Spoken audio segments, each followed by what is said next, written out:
रामलीला। अब समय है रामचरितमानस के छठे कांड लंका कांड का। हम बाल, अयोध्या, अरण्य, किष्किंधा और सुंदर कांड के बाद लंका कांड के युद्ध आरंभ की चर्चा करेंगे। लंका को अजय किला जानने के बाद भी वानर सेना श्री राम के प्रताप से निडर होकर चल पड़ी। चारों तरफ श्री राम जी की जय, लक्ष्मण जी की जय, वानर राज सुग्रीव की जय, ऐसी गर्जना होने लगी। सबसे पहले लक्ष्मण और मेघनाद के बीच में भयंकर युद्ध होता है। तब मेघनाद वीर घातनी शक्ति चलाता है जिससे लक्ष्मण जी मूर्छित हो जाते हैं। लंका के वैद्य सुषेण ने बचाव का एक ही उपाय बताया, संजीवनी बूटी। हनुमान जी संजीवनी लाकर लक्ष्मण जी को मूर्छा से वापस जगाते हैं और दूसरी तरफ रावण अपने भाई कुंभकर्ण को उठाकर सारी बात बताता है। अरे मूर्ख, जगत जननी जानकी को लाकर अब तो कल्याण चाहता है, अब आकर मुझे क्यों जगाया? हे तात, अब भी अभिमान छोड़कर श्री राम जी को भजो तो कल्याण होगा। रावण के ना मानने पर कुंभकर्ण ने भाई का साथ नहीं छोड़ा और श्री राम जी से युद्ध करते हुए वीर गति को प्राप्त हुआ।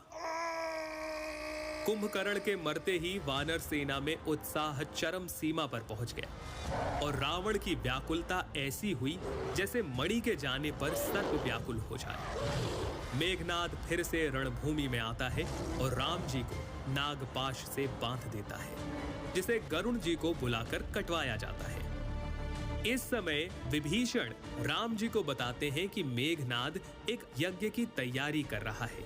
अगर उसमें वो सफल रहा तो उसे हराना बड़ा कठिन हो जाएगा।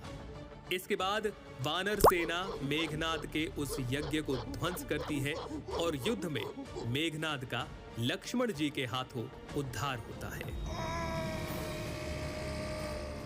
अब मैदान में स्वयं आता है रावण। हे उत्तम योद्धाओं, सुनो, तुम रीछ वानर को मसल डालो और मैं इन दो राजकुमार भाइयों को मारूंगा। वानर सेना श्री राम के प्रताप से राक्षसों को मारने लगती है, उनकी छाती चीर डालती है। अंतड़ियां निकालकर गले में डाले वो वानर ऐसे दिखाई पड़ते हैं जैसे नरसिंह भगवान अनेकों शरीर धारण करके युद्ध में क्रीड़ा कर रहे हो। इसके बाद पहले लक्ष्मण और रावण में युद्ध हुआ। हनुमान जी और रावण में एक एक मुक्के का युद्ध हुआ और उसके बाद श्री राम और रावण रणभूमि में आमने सामने आए। हे तपस्वी, सुनो, तुमने युद्ध में जितने योद्धाओं को जीता है, मैं उनके समान नहीं हूँ। मेरा नाम रावण है। आज मैं तुम्हें निश्चित ही काल के हवाले कर दूंगा। रावण ने खूब तरह की माया रची, परंतु भगवान ने उसके सिर और भुजाएं काट दी। रावण फिर भी नहीं मरा। तब विभीषण ने बताया कि रावण के नाभि कुंड में अमृत का निवास है।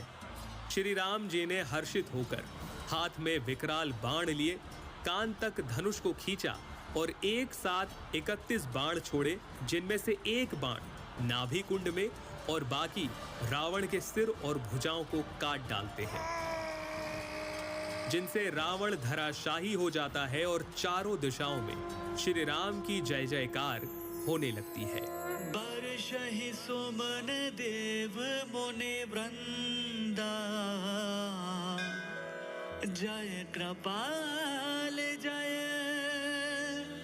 जयति मुकुंदा। और इस प्रकार से लंका कांड की समाप्ति होती है।